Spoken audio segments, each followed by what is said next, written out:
नेहरू के एक फैसले से बदली भारतीय क्रिकेट की तस्वीर। आईसीसी सदस्यता गंवाने की कगार पर था भारत। आज पूरी दुनिया क्रिकेट में भारत को बेहतरीन टीम मानती है, लेकिन कभी एक समय ऐसा भी था जब भारत अंतर्राष्ट्रीय क्रिकेट से सदस्यता गंवाने की कगार पर था। ऐसे समय में संकट मोचन बनकर खड़े हुए तत्कालीन प्रधानमंत्री जवाहरलाल नेहरू। वर्ल्ड कप 2023 में भारतीय टीम ने उत्कृष्ट प्रदर्शन कर पूरे क्रिकेट जगत में अपना लोहा मनवाया है। वहीं अब भारत 1983, 2011 के बाद 2023 में भी कीर्तिमान रचने की तैयारी कर रहा है।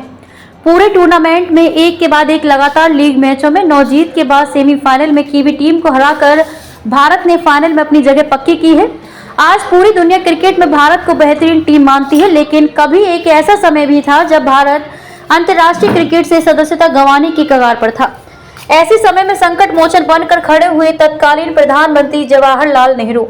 आजादी के समय का किस्सा। देश की आजादी के समय संविधान अपनाने तक नई सरकार ब्रिटिश राज को ही भारत का राजा माना जा रहा था। उस समय कांग्रेस भारत को गणतंत्र बनाना चाहती थी और ब्रिटिश राज को पूरी तरह से तोड़ना चाहती थी। तब ब्रिटेन के प्रधानमंत्री क्लीमेंट एटली और विपक्षी नेता विंस्टन चर्चिल ने भारत को कॉमनवेल्थ का हिस्सा बने रहने की पेशकश की थी, लेकिन कांग्रेस ने भारत के कॉमनवेल्थ का हिस्सा बनने से इनकार कर दिया था। कहा जाता है कि उस समय उनका मानना था कि आजादी मिलने के बाद ब्रिटिश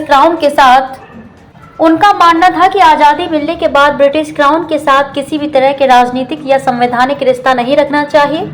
वहीं एक रिपोर्ट में पत्रकार मिहिर बोस की किताब naive waves the extra ordinary story of Indian cricket में इसका जिक्र किया गया है। नेहरू पूरी तरह तैयार नहीं थे। पत्रकार मिहिर बोस ने अपनी किताब में बताया है कि चर्चिल ने सुझाव दिया था कि अगर भारत गणतंत्र बनता है तो भी वह एक गणतंत्र के रूप में कॉमनवेल्थ का हिस्सा बना रह सकता है और राजा को स्वीकार कर सकता है। अब नेहरू को यह सुझाव पूरी तरह पसंद तो नहीं आया, लेकिन वे भारत को कॉमनवेल्थ में बने रहने के लिए तैयार हो गए। हालांकि उस दौरान सरदार वल्लभ भाई पटेल ने इसका विरोध किया था।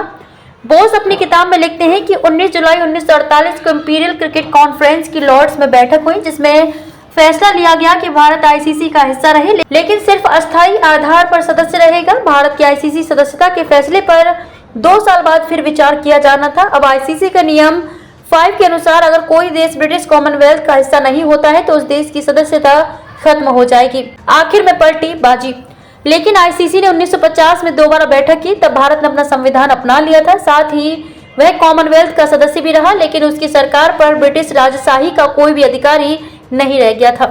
कॉमनवेल्थ की सदस्यता से आश्वस्त होकर ही भारत को आईसीसी ने स्थायी सदस्य बनाया।